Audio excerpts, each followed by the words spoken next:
Two sides expected to be towards the top of the table come the end of April. Lock horns at Champion Hill today as Dulwich Hamlet host Billericay Town. Mohamed Ufal was the hero for the Hamlet on Tuesday evening as he came off the bench to score twice and hand his side a 3-2 win over Harlow Town. They named the returning Fraser Short amongst their substitutes, with the only change from the Harlow win being Ricky Hales making his full debut in place of Quade Taylor. The Blues have one win and one defeat so far to open their season. Last Saturday they fell to a 1-0 loss at home to Kingstonian, but followed that up with a win on the road at Lowestoft Town in midweek. They bring in three fresh faces, with Leo Chambers, Billy Bricknell and ex-Hamlet man Danny Waldron all coming in. The visitors had a comfortable 3-0 win here back in March. Will they prevail again, or can the Hamlet earn their first home win of the new season?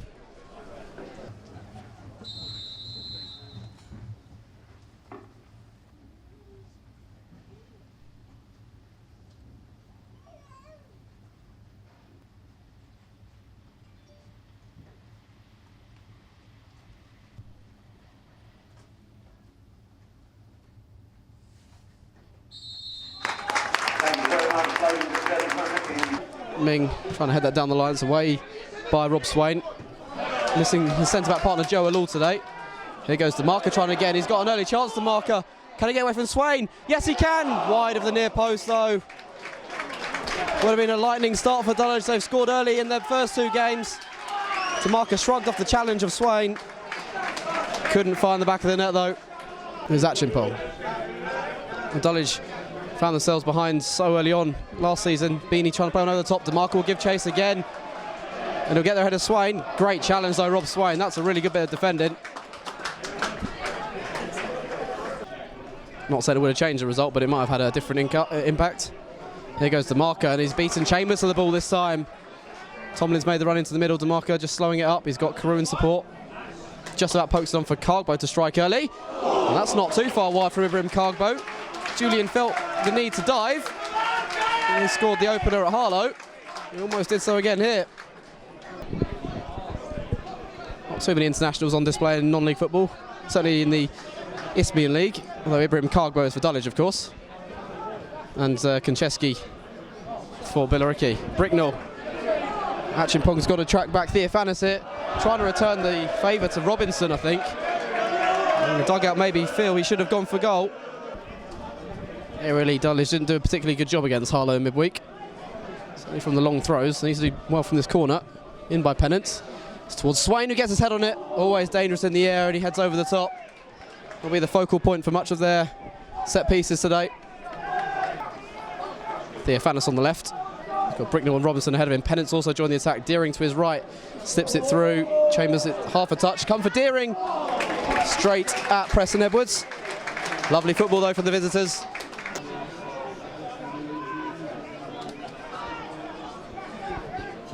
Pennant this time does go into the area. Towards Swaine it goes again.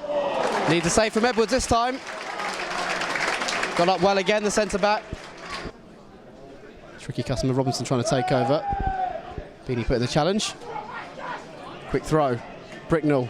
Robinson to the side, netting it goes. Had the space. Difficult to beat the keeper at his near post. Maybe should have been better to try and fire it across him. Billericay favourites for promotion this year with many bookmakers.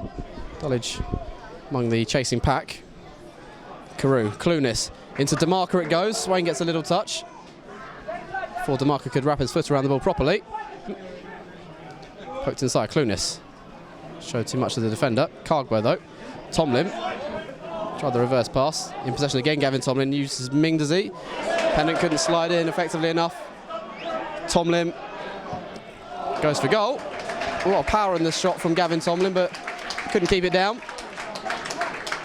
Pennant with the free kick. His set piece has been good so far. Swaine's the obvious target man.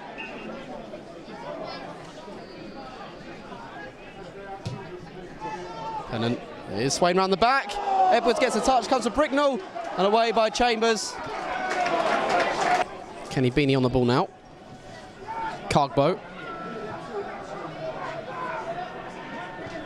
Beanie, Clunis wants it. That's a great ball by Beanie. Clunis pulls back, Dumaka. Couldn't go for the first time shot for whatever reason. They sent Hales forward, so it's going to go into the penalty area from him. Fizzed into Tomlin instead. Uses Beanie again. Gavin Tomlin. Lovely reverse ball. Mings into the penalty area. Tried to pull it back. Swaine stuck out a leg.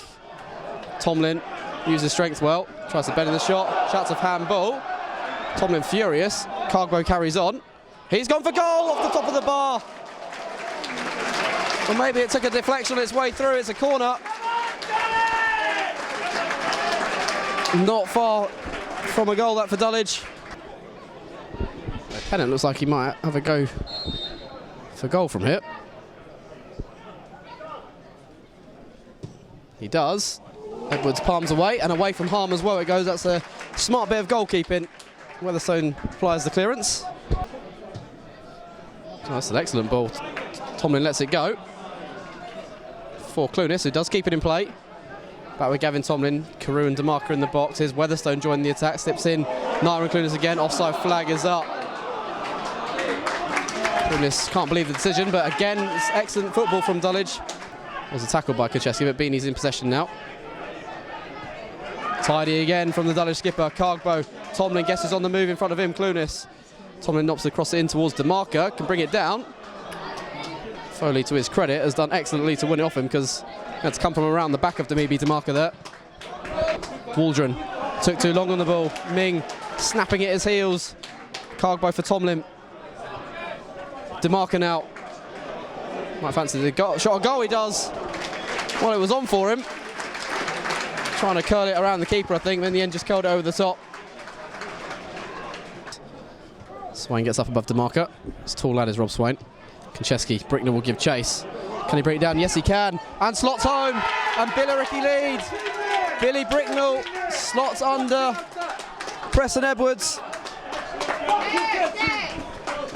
And it's the visitors who lead with 2 minutes to play in this first half. The visitors take this important lead in this game. Ball over the top for him. He plucked out of the air well. And slots under the goalkeeper.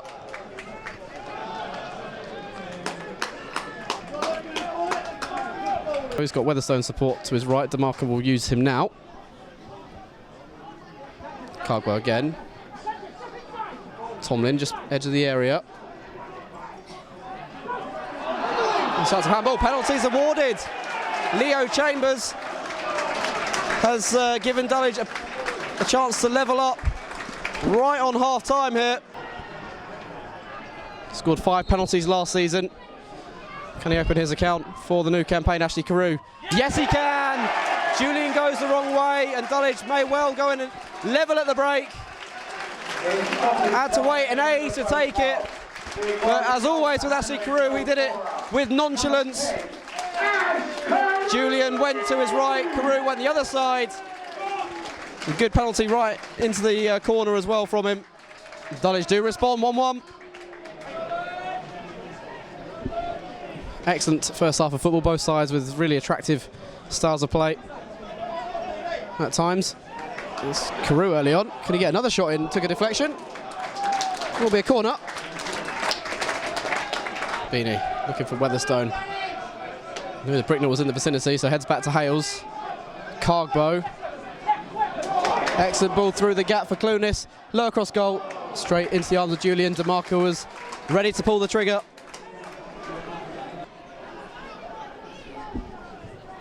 Up towards Cunnington. Goes down, referee unmoved. Dumaka trying to help that on. Kacheski away from harm. Bricknell's in, lifts over the keeper, and Weatherstone away from harm. Off the goal line it goes. Not happy that the offside flag didn't go up. Bricknell wanted a penalty. Felt Edwards fouled him.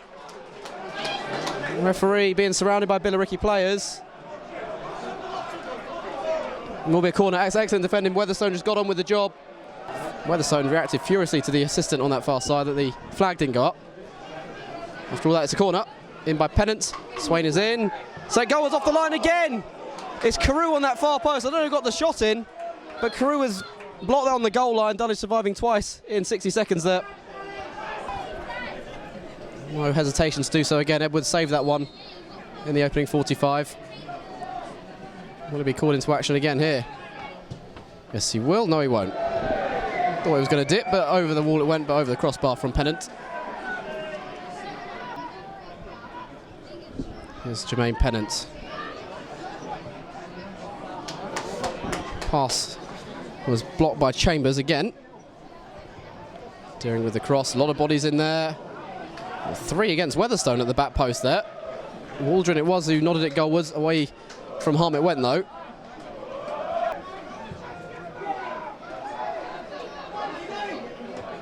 Swaine's only flicked that towards Carew this time. Dumaka just about putting him off, I think.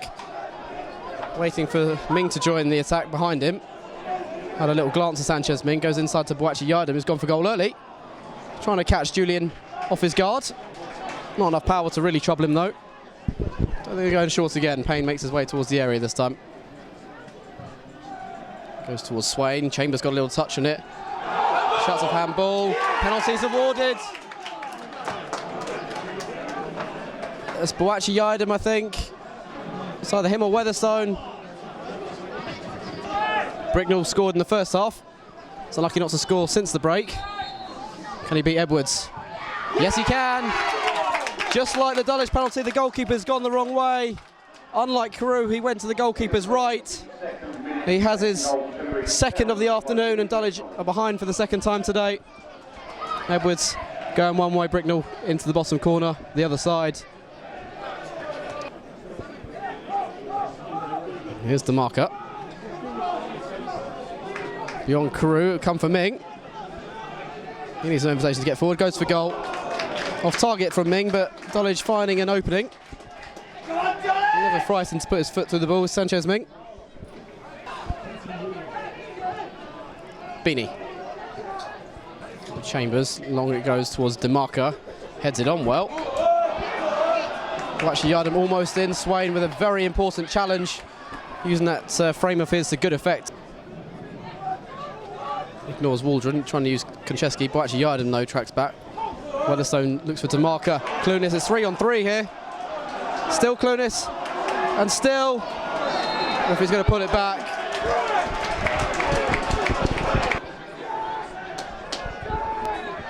Will Beanie go for goal? Well, he does just chip it in. Chambers trying to knock it down for Dumaka. Weatherstone, Clunis. Now the counter-attack is on. Edwards may well be beaten here. He is. Billericay have won it. It's Jake Robinson from inside his own half. Tremendous goal. Dulwich caught out. And Robinson scoring from well inside his own half to seal the points for the visitors.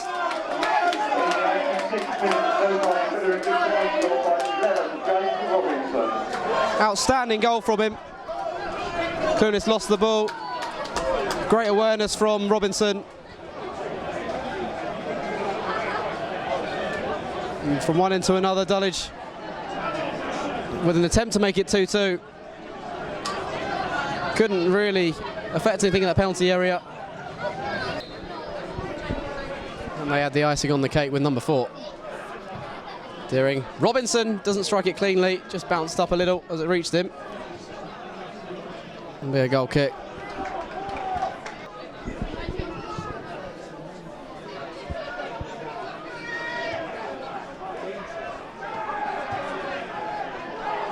Foul, pokes that on for Clunis. Clunis tries to bend one, Julian with a relatively comfortable save. Wanted the offside flag to go up against Foul, I think. 3-man wall put in place by Preston Edwards. It will be Bricknell. Edwards palms away his hat-trick. It was there for him. Edwards with the save to deny him. I want to pick up any silly bookings. And that's the full-time whistle.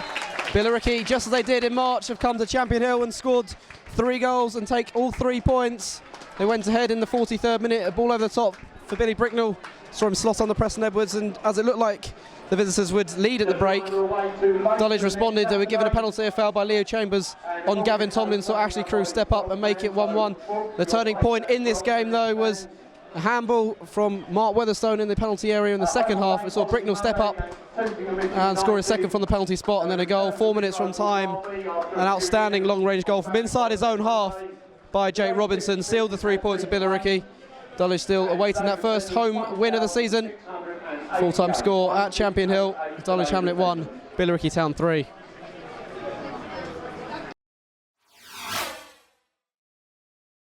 So Gav, obviously disappointing to lose today. How do you reflect on that performance? Funny. I think the first half, I think we showed a lot of promise going forward. We, in particular, down their left-hand side and our right-hand side, I thought Nyren penetrated on countless occasions, and his end product probably was not good enough on the day. But better choice selection, I thought we could have been 1 or 2 goals better. By half time, at the start of the half, in the second half, I thought we'd done all right, and then 5-10 minutes in, they started to play a little bit more direct, which is not a problem, but we just didn't deal with it. We didn't deal with it at source. We didn't get the second balls, and they started to control possession in our half, which is exactly what we didn't want to happen. But fair play to them. I think they came down. They're away from home. They came down. They showed a good level of experience and professionalism, and got the result. I know in the programme notes you said you expect them to be a bit more subtle with their play rather than last season, where it's quite physical. I think we saw that, didn't we? Yeah, I thought they were more subtle. I thought they passed the ball a bit better than they did last year, and probably less physical. But still, they've still got a good physical element about them. I thought we had enough opportunity to pass the ball better ourselves, and wasted that opportunity, just making an extra pass and making them work hard out of possession. We spoke about that at half time, but we were unable to put that into fruition in the second half. Do you think for 70 minutes you matched them toe to toe? It was quite a close game up until that penalty was awarded. It was a close game. I think it's going to be a close game between us, and obviously the games against the stronger teams in the league, they'll ride on decisions like that and situations like that. Yeah, it was a penalty, and Nana shouldn't have gone back. I don't know why he went back. I think it's probably an impulse from the first corner they had before that attack, when they had a 2v1, and I think we needed another body back, but probably Nana shouldn't have gone back. A week ago we saw Nathan go off, and then today we had Anthony and Gavin both go off. It's a bit of a concern start of the season with 3 big injuries. It is, but it's football. I think as you do this job over a certain period of time, you realise that it's not always going to go the way you want it to go, and it's how you react to things like that. As a squad, we've got a squad, and it's for them to show me now that they can step into the shoes that the boys have been injured. That's part of football, and grab a shirt. We need to be competitive in that respect, and sometimes things happen for a reason. For me to realise that, oh, this lad can do it, or maybe he can't, and we work it out from there. So rather than looking at the negative, it can happen at any point in the season. It can happen 2 games before the end of the season, or 2-3 games into the season. You just have to get on with it. 3 games in, first week of the season done, 4 points. How do you assess that first week in terms of performance? Yeah, all winnable. I think it'd have been great if we come away with 9 points. I thought Staines came down and they acquitted themselves well, but I still feel we could have won the game. Tuesday night we did win the game, but we rode our luck at times. Today, winnable. Just again, moments. It always goes down to moments in bigger games. They capitalised and took theirs, and we didn't. But yeah, it's 9 points. I think we realise over the course of we need a bit of consistency as you go along. Once we start getting our stride, which we will, and build our points up, that's the most important thing. Probably not to get too carried away with who we're playing, and just more about what we're doing. And I think once we get into that rhythm, then we'll be a force in the league.